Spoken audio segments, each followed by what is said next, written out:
احكي لي بقى في ال16 سنة دول انت عديتي بمراحل، كنت على طول طالبة ولا انت لا، كنت؟ انا كنت في الاول، يعني مثلا ندي مثال على اف ال ال. انا كنت ستودنت في الاول، بعديها بقيت اورجانيزر، وبعديها بقيت جادج بقى، بقيت بقى بشوف كمان. الاطفال. بقيت بقى بشوف الاطفال وبحس بيهم، وانا اللي هو كنت مكانهم في الوقت ده. وطبعا بحب قوي ان انا احسسهم اللي هو لا، ما تتوتروش والدنيا هتعدي.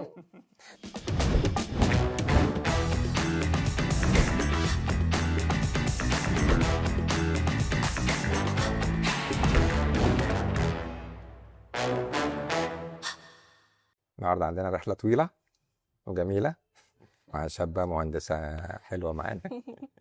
ازيك يا يمنى؟ الحمد لله كله تمام. يمنى عرفي بنفسك. انا اسمي يمنى ديب، انا دلوقتي في كلية كمبيوتر ساينس، وعندي 20 سنة. السنة كام؟ سنة تانية. سنة تانية. اه. ابتديتي امتى بقى يا يمنى تبتدي رحلة التكنولوجيا معاكي؟ ابتديت من وانا عندي 4 سنين. نعم. يعني 16 سنة؟ اه. ما شاء الله.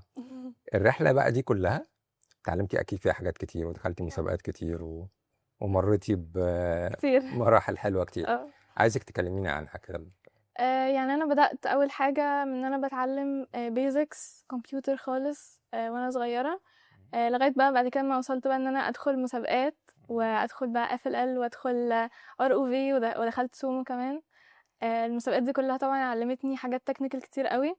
وكمان بقى الحاجة اللي فعلا فادتني في حياتي بره، اللي هي السوفت سكيلز بقى. حاجات كتير قوي قوي قوي خلتني اتغير 100%. او انا كنت هكون بني ادمة تانية خالص لو ما كنتش دخلت في الكوميونتي ده من وانا صغيرة.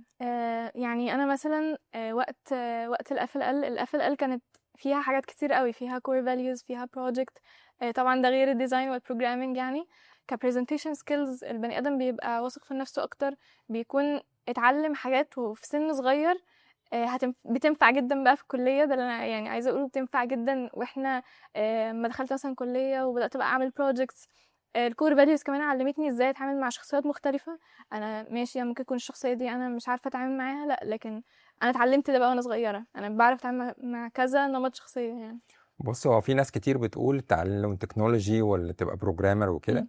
ما بتبقاش شخصية اجتماعية، وبتبقى متوحد مع الكمبيوتر مع خالص يعني. الآلة خالص والكلام ده. بجد. انا اصلا يعني انا في الكوميونتي ده من وانا صغيرة جدا، ومعظم صحابي بيقعدوا يقولوا لي ان انا بجد من اكتر الناس السوشيبل، اللي بجد ده اصلا خلاني بعرف اتعامل اكتر، خلاني بعرف اتعامل مع كذا نمط شخصية بطرق مختلفة. واتعلمت ده من وانا صغيرة بسبب المسابقات دي.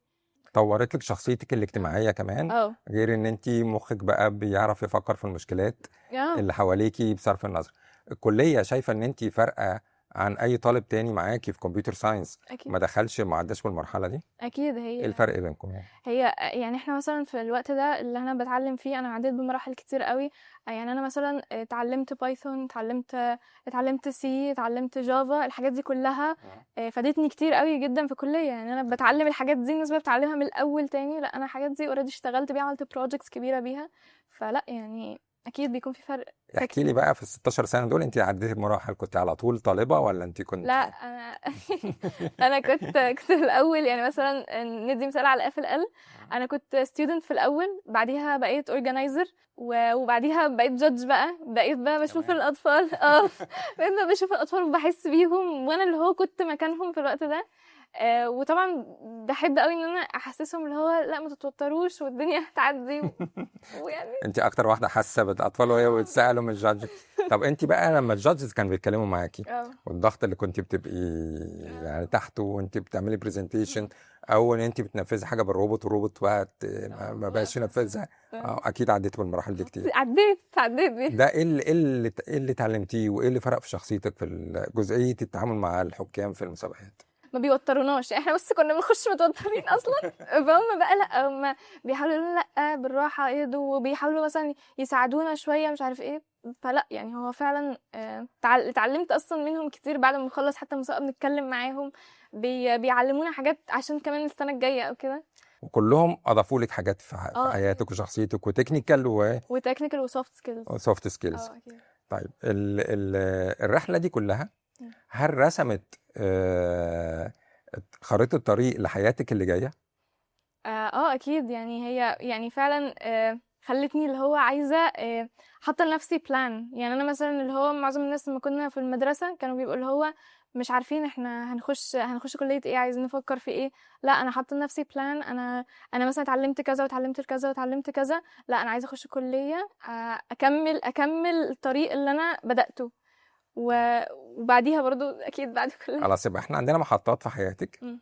اول سكه كانت التعليم التكنولوجي من اول ما انت يعني 16 سنه دول لغايه ما دخلت كليه. وبعدين بعد ما دخلت كليه وانت متخصصه في الحاجات اللي انت بتحبيها وكنت بتدرسيها وانت صغيره، ناويه على ايه بعد الكليه؟ اكيد ان شاء الله ممكن اعمل ماسترز ان شاء الله. وعايزه اعمل بروجكت يعني يعني لوحدي بيربط بين الداتا ساينس اللي هو مجالي والروبوتكس. ان انا تشرحي لي كده لو عندك فكره. يعني هو الداتا ساينس بيكون فكرته ان البني ادم بياخد داتا او انفورميشن عن حاجه معينه وبيبدا اللي هو يترجمها في البريدكشن يعني زي مثلا نتفليكس.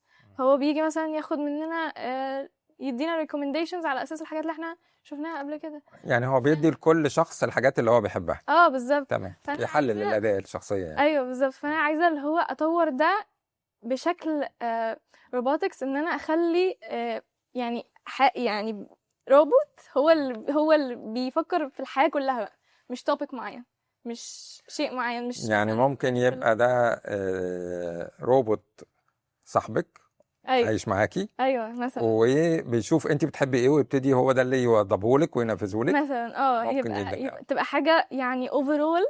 وحاسه ان هي ما اتعملتش قبل كده بالداتا ساينس اللي هو مجالي، فعايزه اربط. هو الاي اي دلوقتي في حاجات من دي كتير يعني. انت يعني اكيد انا لما بتكلم معاه ولا لما ببتدي اتناقش معاه بيبقى يلاقي الهيستوري بتاعي معاه ويبتدي يشوف انا كنت بفكر فيه قبل كده وبيبتدي يكمل لي على طريقه تفكيري لما بساله في اي حاجه تانية.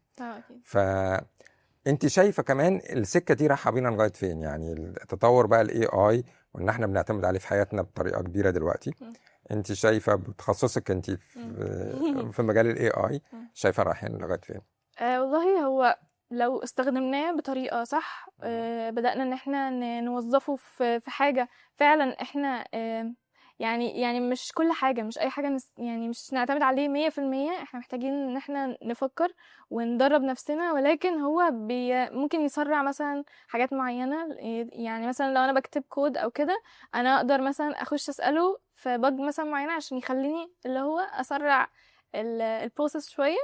لكن اللي هو ما نعتمدش عليه كليا في كل حاجه ونستخدمه ونوظفه في الحاجات طب انا في الحته بقى بتاعت الكود دي عاوزك تشرحي لي لما كنت 10 سنين مثلا ولا حاجه وانت في مسابقه وبتكتبي كود وعندك باج في الكود، ودلوقتي وانت في الجامعه وعندك باج في الكود بتاعك، مشكله في الكود بتاعك، بتعملي ايه هنا وكنت بتعملي ايه هنا؟ ساعتها لما كنت مثلا بيبقى عندي مشكله كنت بفتح بقى ابدا افضل افكر كتير قوي في الباج دي ليه مش بيشتغل. افضل افتح الكود كله، اقعد اقلب في السطور كلها، ومثلا افضل افتح مثلا جوجل، افتح ويب سايتس تساعدني لغايه بقى ما بوصل في الاخر للمشكله. المشكله فين وبتحليها.